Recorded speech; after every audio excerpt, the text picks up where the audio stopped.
in the Facebook group, full of virtual assistants who are hungry to learn from you, from other successful virtual assistants. And really, you came to my attention because you're a member of the Facebook group. And I asked in the Facebook group one day, you know, how many clients are you all working with right now? And everybody was replying, I'm working with one, I'm working with two. And then you come into the thread and you're like, I'm working with 32. And I think it's fair to say that a lot of us were really, really blown away by that. And it's kind of something that a lot of us aspire to. And it sounds like you're managing it really well. And that's because you've turned what it sounds like your one woman show into a full blown sort of marketing support agency. And that is a dream that I think we all aspire to. And if I got this right, I think you managed to do it in less than a year. So that's a story that I really love to hear more about. So I guess really just start at the beginning and kind of how you got into virtual assistants in the first place.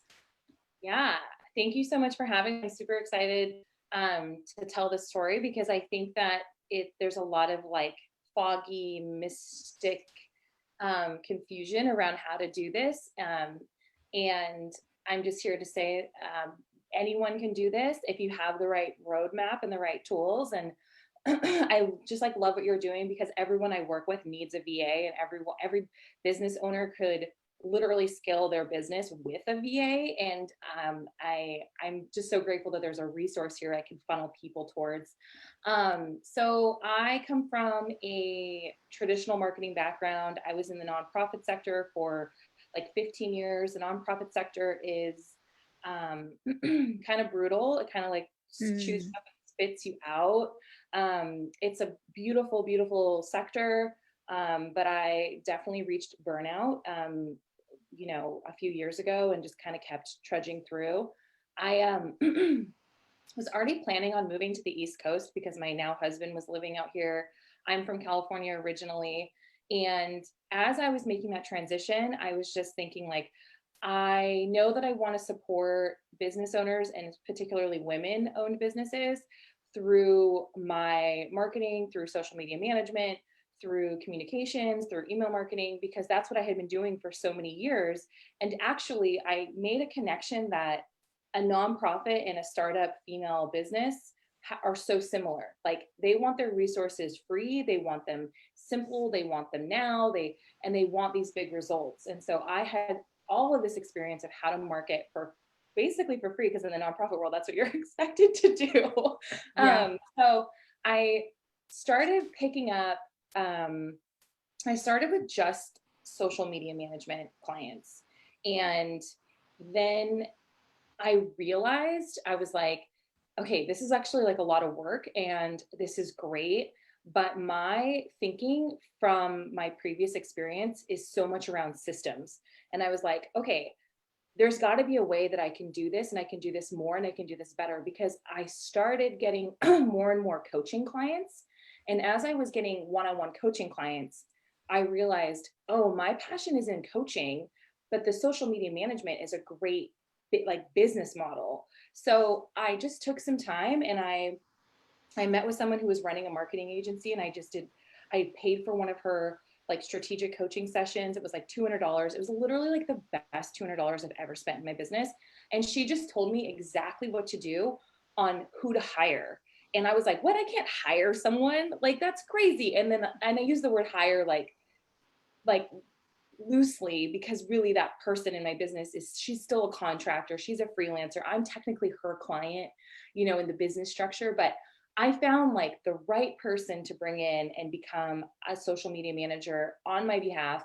And then she's now a project manager. And I realized really quickly, I was like, she needs to be client facing.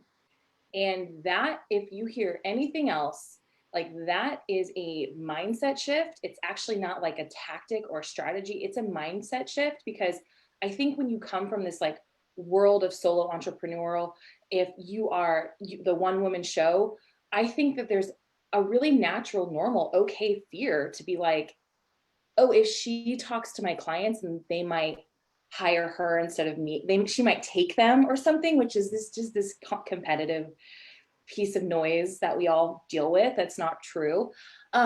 So yeah, so I just realized, I was like, you know what?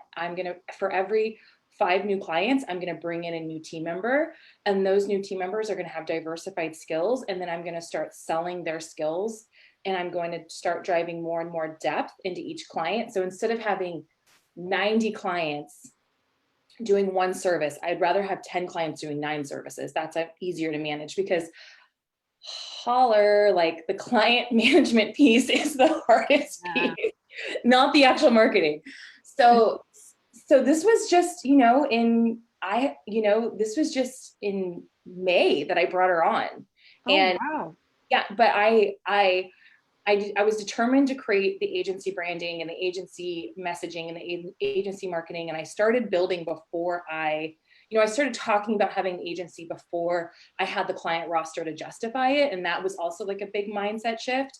But we just hit 6 figures and that to me was like mind blowing. And I was like, okay, so if I need a team of 5 to hit 6 figures, that means I'm going to need a team of 10 to hit 200,000 or something like that. And that's just the way that my brain operates. And I'm fine saying I'm super driven by revenue goals. Like I'm super driven by revenue goals because I built a business with the foundation of, we are super committed to a female driven economy. We're super driven about women being able to stand independently financially. We're super committed to women seeing each other as resources and not as competition. That's why, like, I love what you're doing, where you can share jobs and share opportunities and share resources, like just freely, like, oh, this is what's working, because that's what I think all of us need so much. And so that's like this kind of the snapshot of how that came about. And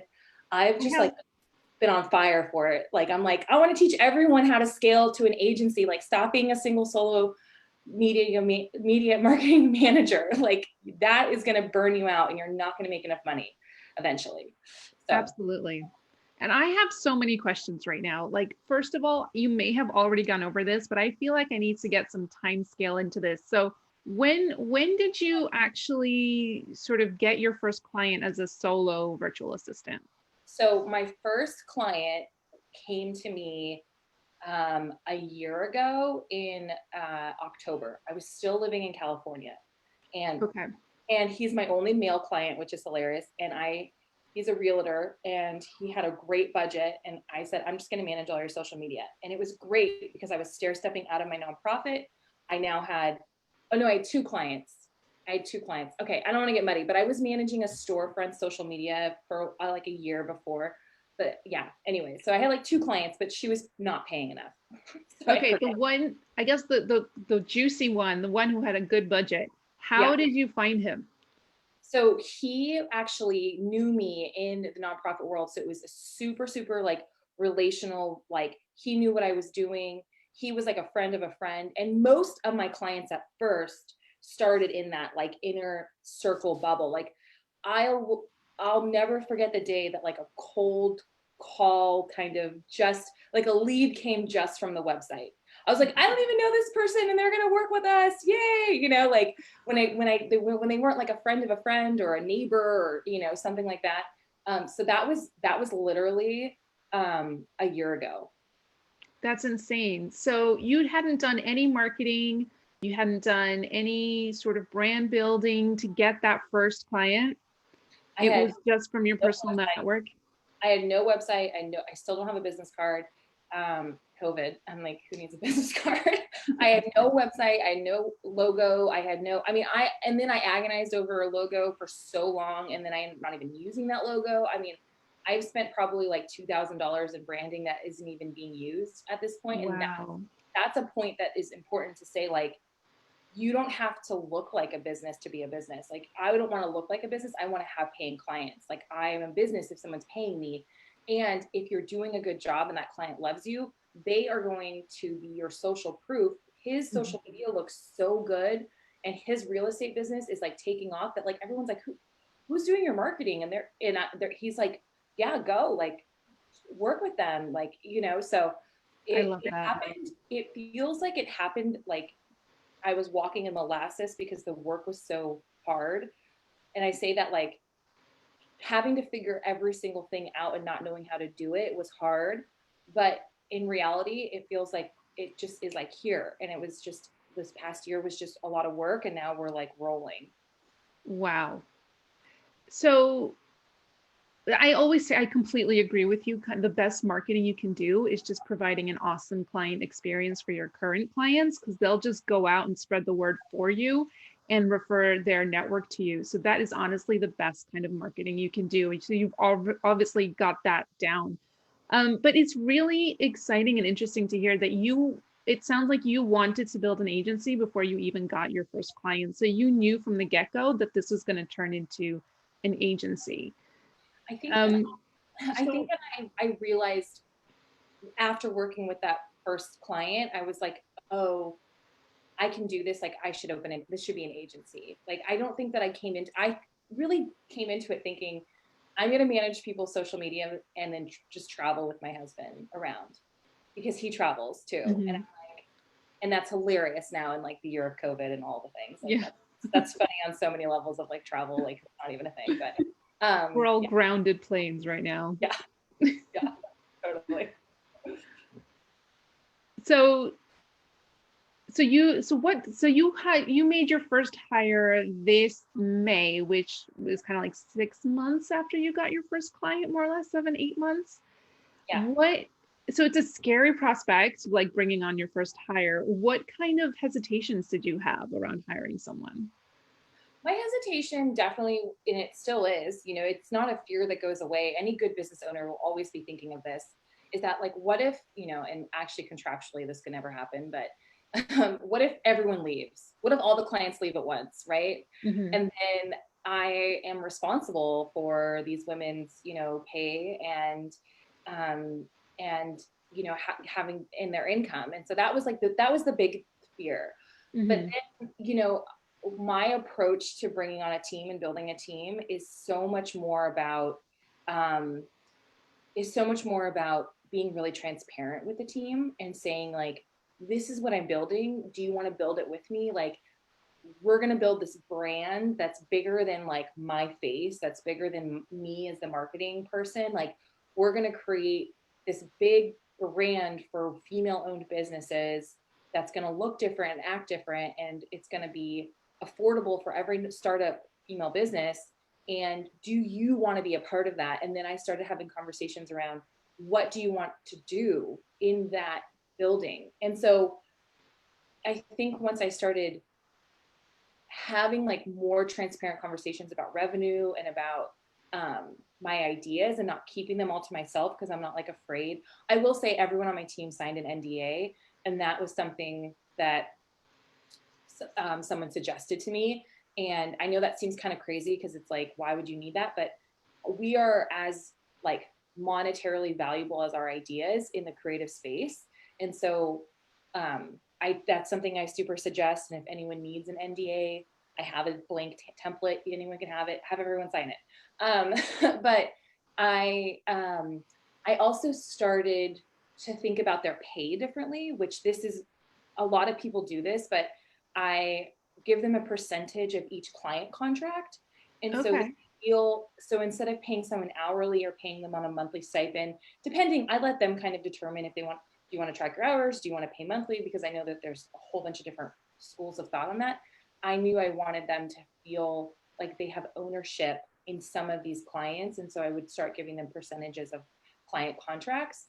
And then so they start at 25% and they can go up towards like 32% within 2 years. So we'll stair step them.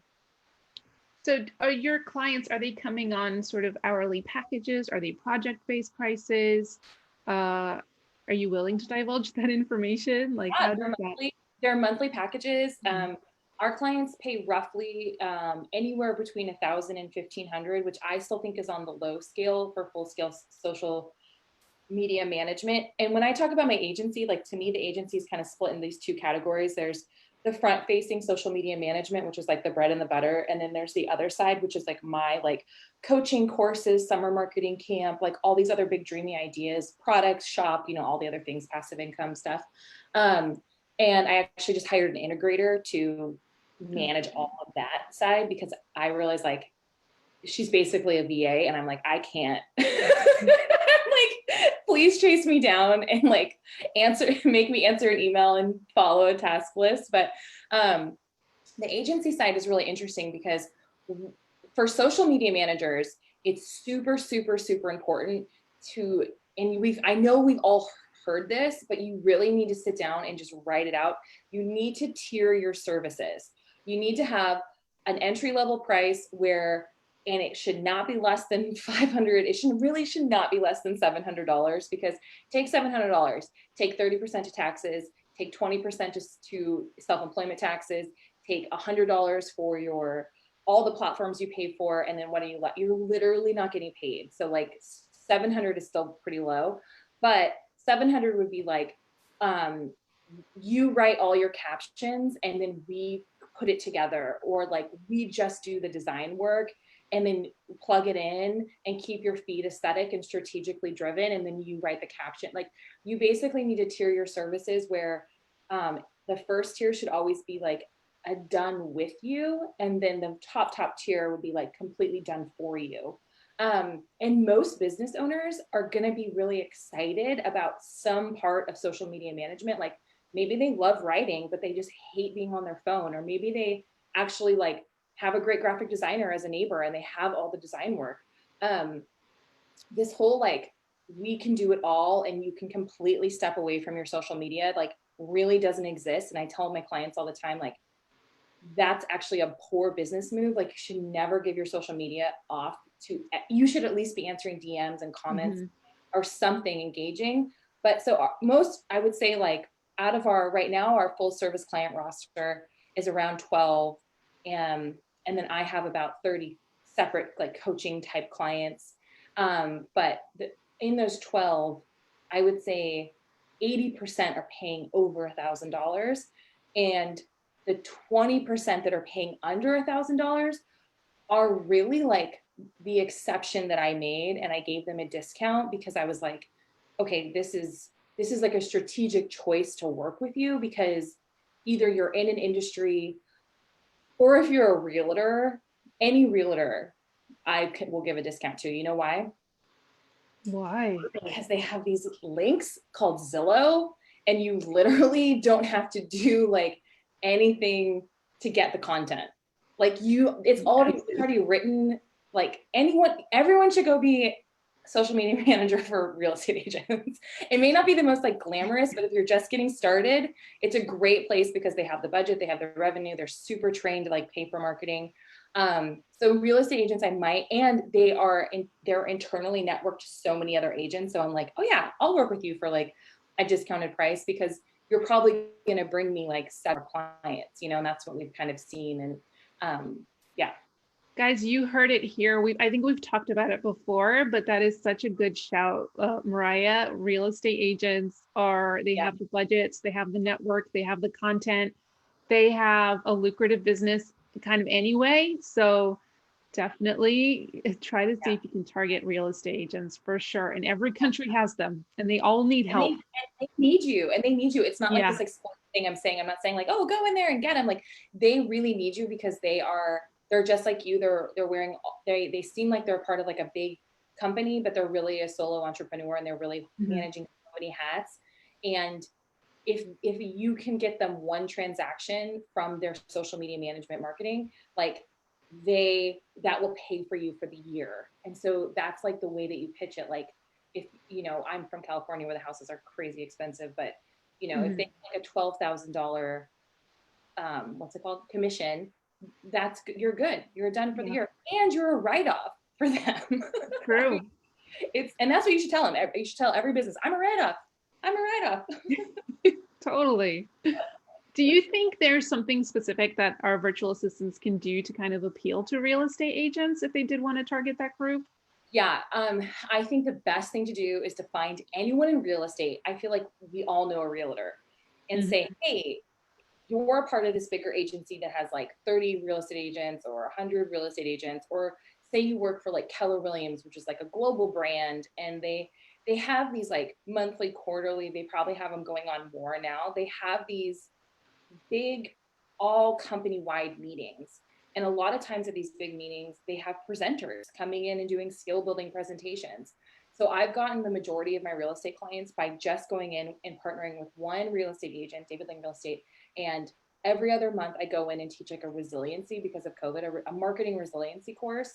And that's just about how I just do a free training, and then they all call me after, and I usually do coaching with them, or like an Instagram makeover, or 2 or 3 of them have signed on as full service clients. But that's a really great way, is like give it away and provide training and provide value, and then set yourself up as an expert, and be prepared that a lot of real estate agents are like toddler level with social media. And that's because they come from the world of printed mailer. Yes, old school. Completely.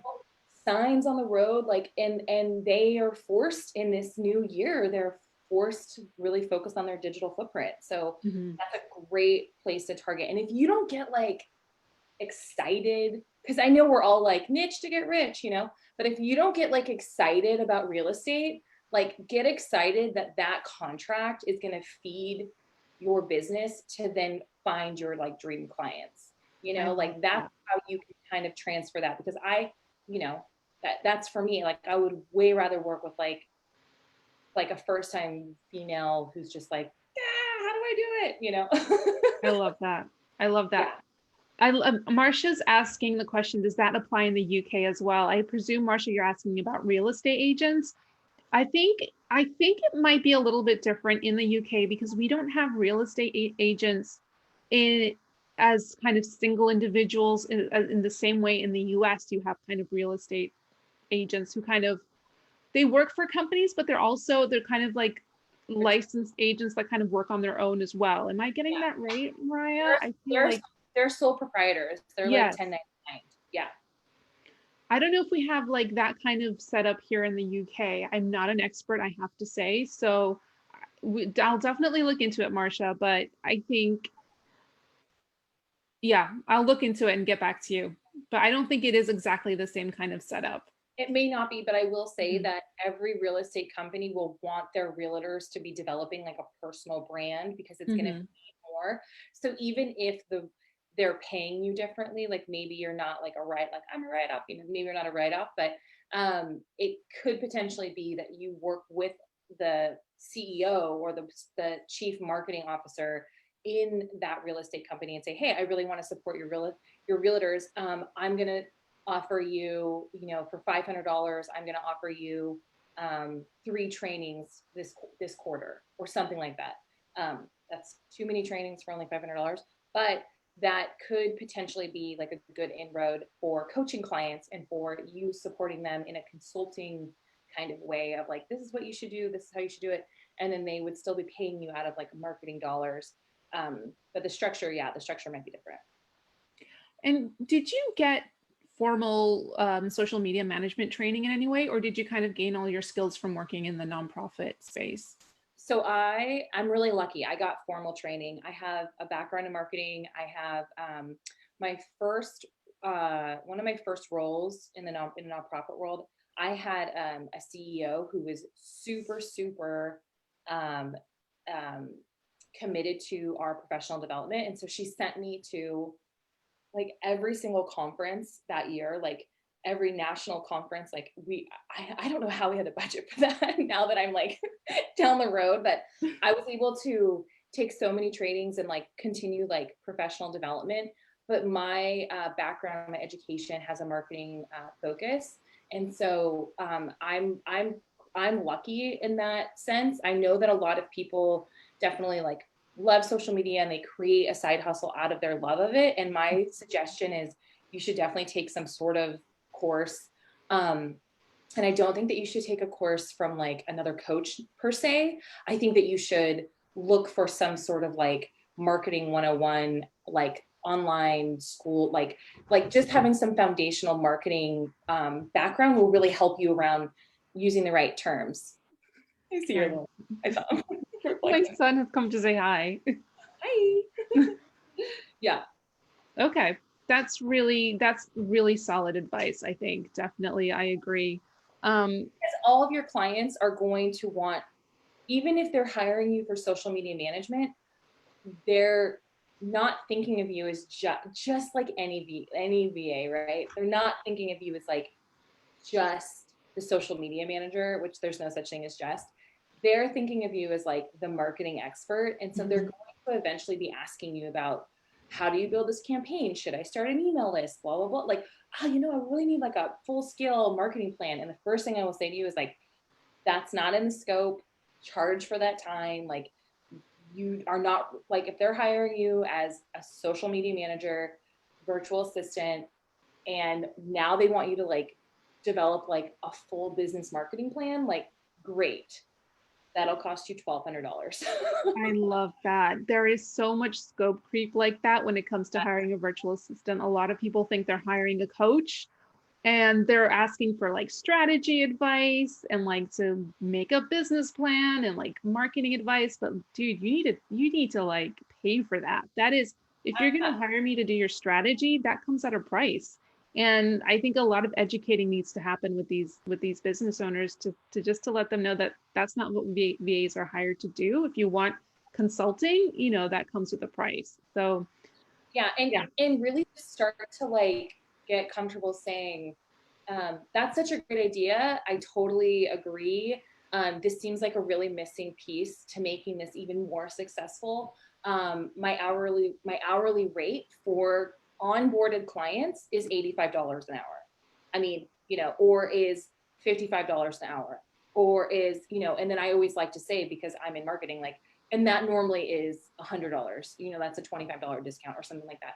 And then always follow up in that email with, does that sound good? Let me know if you want to move forward. Because if you just like leave it vague, they're going to be like, well, how's that? Where's that deliverable? Right. And you're like, well, no, like, you have to pay me $85 exactly. for it. Or, yeah. Yeah.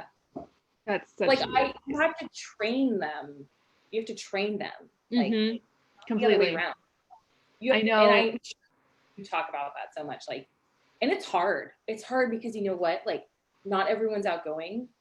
It has this sort of, like, if you're like introverted at all, like, this might be really painful, like, to be in that like place. But then it's way more painful to get walked over and not paid for your, and then get resentful and then not want to work with your client, and then be like annoyed every time they talk to you. Completely. Like, no fun. Yeah.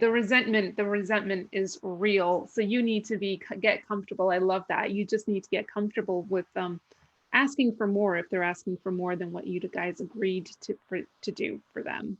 Yeah. Absolutely. Yeah. And these clients, I'm so curious. So these 12 clients that you have currently on your roster, did they all come from like referrals, or was it through your website? Like, how did they find you? Most of them are all through Instagram, which I love saying that. Like, I get referrals through my website. I get, forms submitted through my website, but it's because they found my website through social media. So I started building, I made the move from separating my personal and professional. I have like a personal Instagram. I have a personal, like, professional personal brand Instagram, if that makes sense. And then I have an Instagram. So I actually have like 3 Instagram accounts, which is, oh my God. fun. But anyways, but I also have a VA in the Philippines who helps with like engagement and stuff. And she's like my favorite human being. So my VA, who I speak so highly of, she has grown my my personal professional brand, which is just at Mariah Stockman. She grew my account from 0 to, we're gonna probably hit 3,000 in less than a year. And that's not like spam, that's not bot, that's not like paid followers. Like, it's actually with like really good strategy. But she just brings in the right leads into my Instagram account, and she starts a lot of conversations for me, and then I follow them up, and then I'm committed to providing really high value content on that page that speaks to my ideal client. And my ideal client typically is a woman who wants to make more money in her business and needs a little bit of help, or she's making good revenue and social media just stresses her out. And so that's where a lot of the clients come from. We have clients who are in real estate, health and wellness. We have clients who, we have an all female owned construction company in Minnesota, which is like, let me tell you about roofs and gutters. Oh my gosh. Wait, you do social media for them? Yeah, and their social media account is like beautiful. It's Ardmore Construction, but their social media is beautiful. And I'm like, I've never seen a construction company with like such a beautiful social media. And they're just like crushing it. They're actually our highest paying client, which I love. And wow. Guys, construction, get on the construction companies. I know. There, and you know, the thing is there's a lot of like OSHA, like there's a lot of rules about what you can and cannot say. And like, that is something like, I don't want to take every client in every industry, but I think once you kind of like, I know all the rules about real estate now, like I know what you can and can't say. And yeah, so we have like, you know, we have other clients, we have clients who are coaches. I'm looking at my board. We have clients who are, we have a therapist office who's like trying to normalize going to therapy, like just as normal as going to the gym. So she wants like a really modern, like feel. Also, I just have to say, not side note, but I'm sitting at my window and it's just starting to snow. It's the first snow. It's the first snow of the season. That's so exciting. Wait, I didn't ask you where are you based again?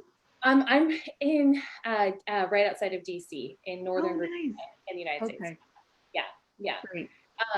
But so we have clients across the board, and I will tell you, if you're a VA, like work on your social media presence, because that is where so many people are spending their time. And if you are a social media manager, just provide so much free value content on your Instagram account, and don't be afraid to find other people who are like 2 or 3 steps ahead of you and just follow them and like reach out to them and ask them questions and be like, how did you do this? Because most people I feel like are like me or like Maria, who are just like, yes, I want to teach you this, because if we all, you know, if we all make this work more and more credible and more at a higher price point, it's better for all of us, I think.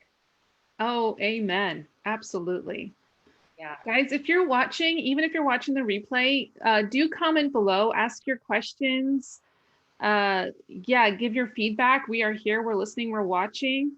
Oh, Marcia's got a question. Which platform would you recommend VAs focus on to get clients based on your experience? Okay, so I keep saying Maria because I know someone who's called Maria. Mariah has just talked about how Instagram really works for her.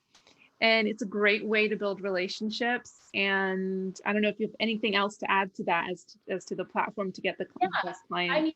I mean, it so depends like on who you're marketing to, but I mean, Instagram, I think is really tried and true. And then whatever you can do to convert them from your Instagram account into your email list, because my biggest fear is like Instagram is, you know, it's just owned by people, you know, it's owned by Facebook, and they could get into a lawsuit or something like that. And like all of a sudden Instagram's gone. And then you don't own any of those contacts. You don't own any of those people. Like we don't own them anyways, but you don't own any of their contact information. So by offering some sort of lead magnet, some sort of freebie, pushing them into some sort of like monthly or quarterly newsletter where you just share tips on how to, like, you know, all VAs have very similar tips. You have tips about productivity, you have tips about systems, you have tips about communication, you have tips about client like customer service. Like you have so much tips to offer a business owner. Like you should be packaging that up and sharing those productivity tips in email. And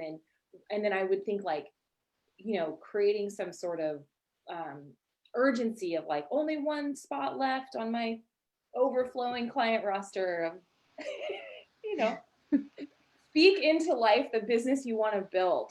That's what I would say. Yeah. Absolutely.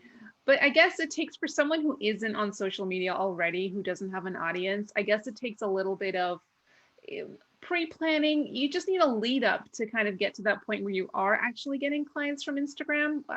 Would you agree with that? Yeah, I do. But I think that you would be surprised how quick it happens. It happens like I think I got my first client on Instagram after like my 6th or 7th post. And it's Wow. because I showed up really authentically and was just like, social media sucks. Hmm. It's really like a time suck. It's super stressful. It Hmm. might potentially be a mental health issue for the whole world moving forward. I think I just found my voice really early, and I think I'm just grateful for that. Like I found my voice of like, spend less time online and spend more time building your business, and like, because that's what I do. Like I hired a marketing person, I hired a VA. Like I'm a professional marketer and I'm a professional at social media, and I don't want to touch it, and I know how to do it because I know that that's not like the best use of my time if I'm building something bigger, if that makes sense. And so that you have to speak to that part of the business owner. Like if you're a realtor, you should be talking to clients. Like if you're a restaurant owner, like you should be like running your team and what, I don't know what you do. I have no idea what you do as a restaurant. Making sure your diners are having an awesome experience, I Yeah, guess. if you're Maria, you should be like building out packages and building out courses and managing the Facebook community, not like Yeah. worrying about like, did I spell everything right on the graphic? Because how many times like have you like posted a graphic and you're like, oh my God, there's like a huge typo on it. And then you're like, that took 2 Absolutely. hours. That took 2 hours. So Oh my gosh, you're totally right. So what does the future hold for you? I know you said you wanted to double your team so you can double your revenue. Is that literally like your goal for next year? I think our revenue goal for next year is definitely closer to 200,000. And I will say, like, that doesn't mean that that's our take home, right? That's just our gross, but because it costs money to, to once you scale, it costs money. But my goal is to start diversifying our services away from the social media management, keep that going. But our goal is really to offer like products and services like below $30. Like that's my goal. Like I want to create resource hubs. I want to create a directory of like female-owned businesses. I have tons of ideas. I run something called Summer Marketing Camp, which is a group program. Eventually, that'll actually be like at a camp on a lake and cabins. Like we have Wow. so many ideas. Like, and I just keep hearing what the business owners need, and I want to be able to be a little bit more ahead of the curve and be like, oh, I have like like ideally, like when reels came out, like I wish I would have had like a reels guide, like how to, but it's really hard to stay ahead when you're bogged down in like the just administrative pieces. So I just brought on someone to help with the administrative pieces. Because my VA is great, but she can't do some of the administrative pieces. She has to just kind of stay in her lane. So if you're listening, That's an email because I'm always looking for a new VA. I loved communicating with you, Maria, because you like totally walk the walk because your VA like wrote me. And yeah. I was like, oh, I love that. Like, I love that. I was like, that must feel so good. Like, Oh, it's so freeing just to know that's all taken care of by Inika. I just love it so much. I But guess that I get scared though. Like I does she have to have like another email, you think? Or I does she just manage your inbox? she has her own email. No, she has her own email. So I have my inbox. She doesn't touch my inbox. I can't let go of my inbox. But she Okay. has her own email and does her own communications through that. So yeah. And Okay. she whatever like tools we have, whatever programs we have, I just add her as a collaborator or something her email as a collaborator. So yeah. Yeah, I'm email inbox fatigued, and Uh-huh. I'm trying to find out what does that look like. My biggest fear is that a client experience drops because of my capacity. That's Yes. the biggest fear. Like I didn't have time to take care of this like really great client who I love and appreciate and who pays us well and we have a great relationship. But then all of a sudden they start because you can onboard a client and that you can just like sell them everything in the moon, and then the onboarding experience is like so great, and then Yeah. it's so great, and then all of a sudden I start thinking about the next business development piece, and then I'm like, oh shoot, what's that client? Exactly. Oh my gosh, it's like it's so hard, but it's important to talk about. It is, Yeah. absolutely.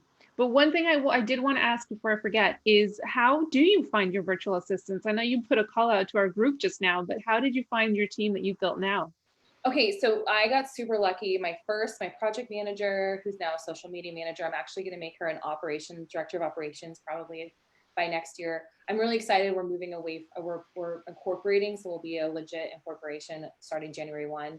And I think I'm going to bring her onto payroll because I met with my tax CPA, which everyone should do that. I don't know what it is. I don't know what other people call it, but a tax professional to tell me how to make the right decisions.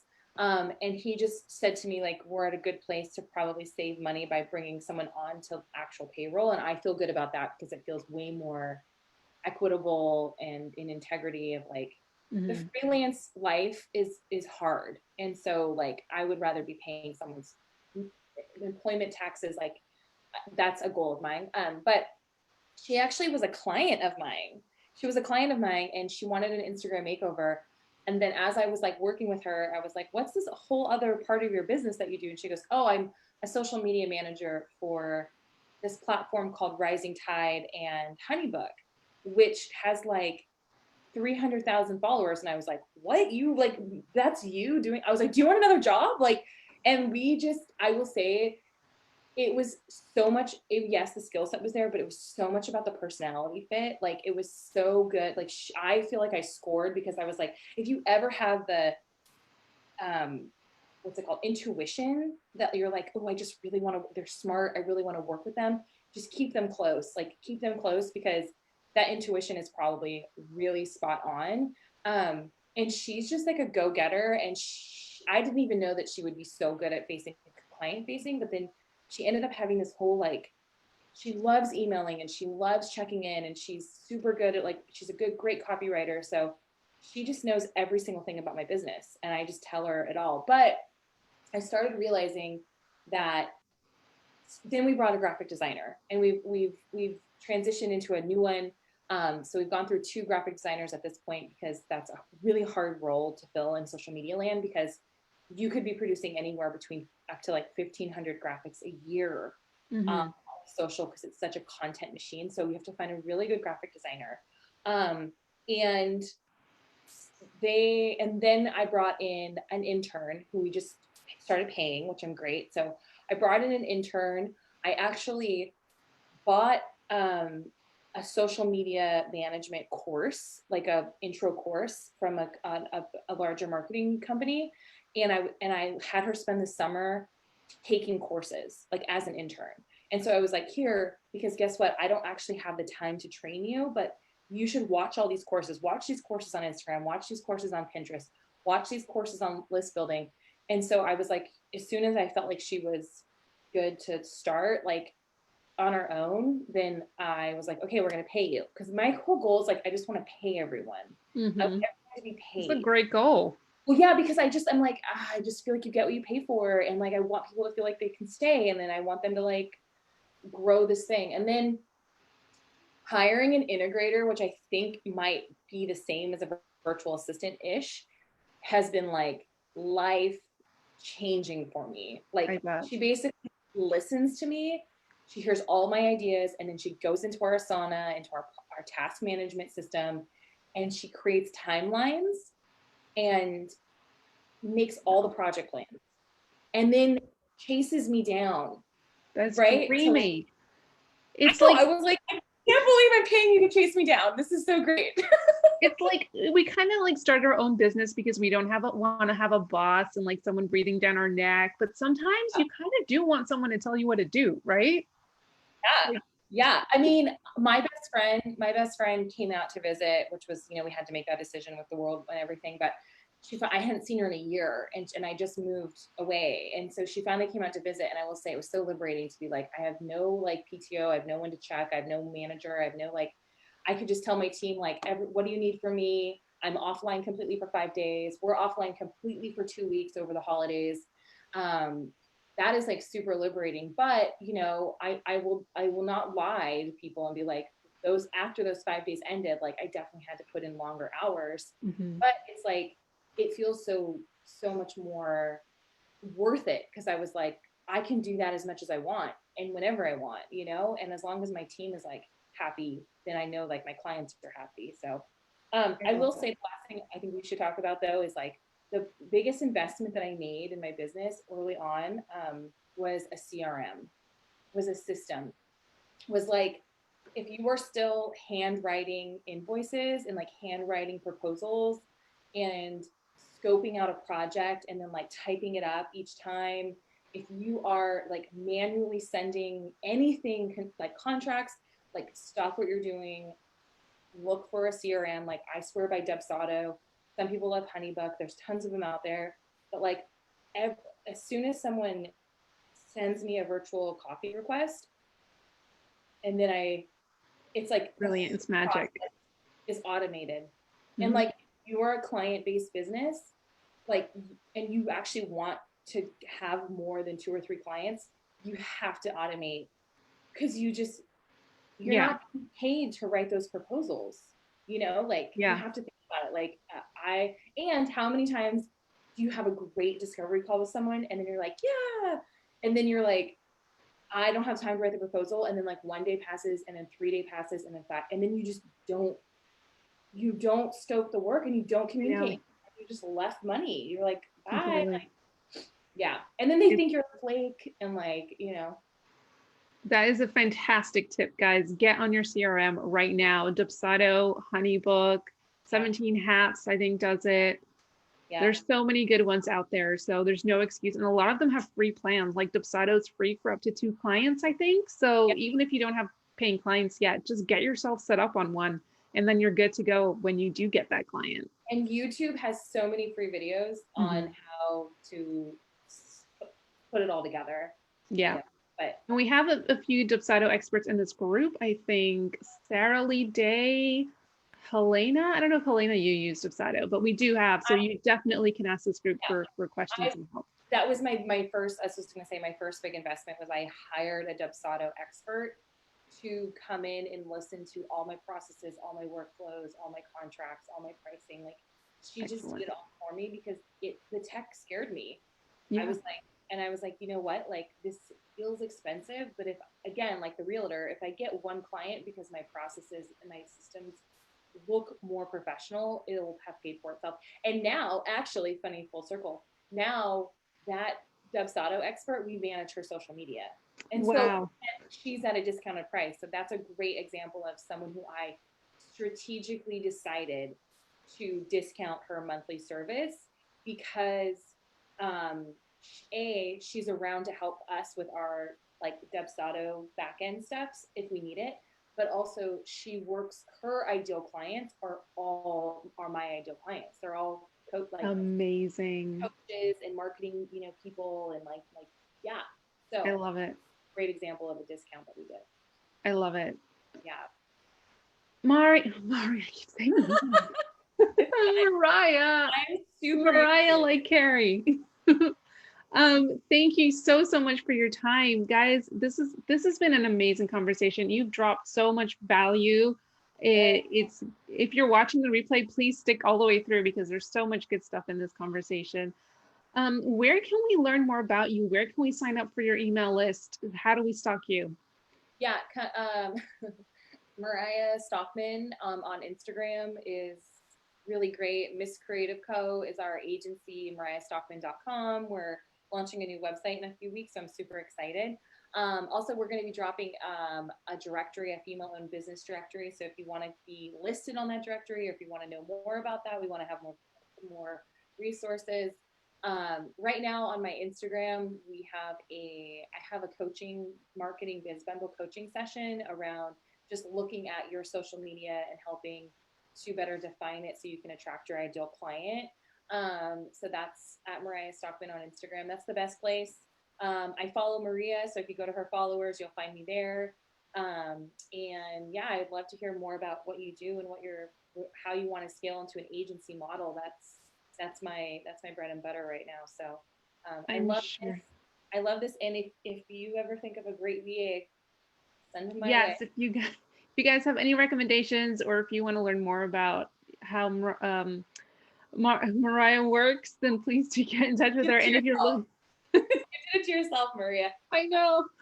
And if you want to learn how to build an agency and create more freedom in your business and in your life and have a team to manage and work with more clients, then absolutely go to Mariah and she will help you out for sure. Thank you so much, Mariah. It's been wonderful. You're welcome. Thank you. And I'll chat to you soon. Okay, sounds good. Bye. Having me. Bye. Bye.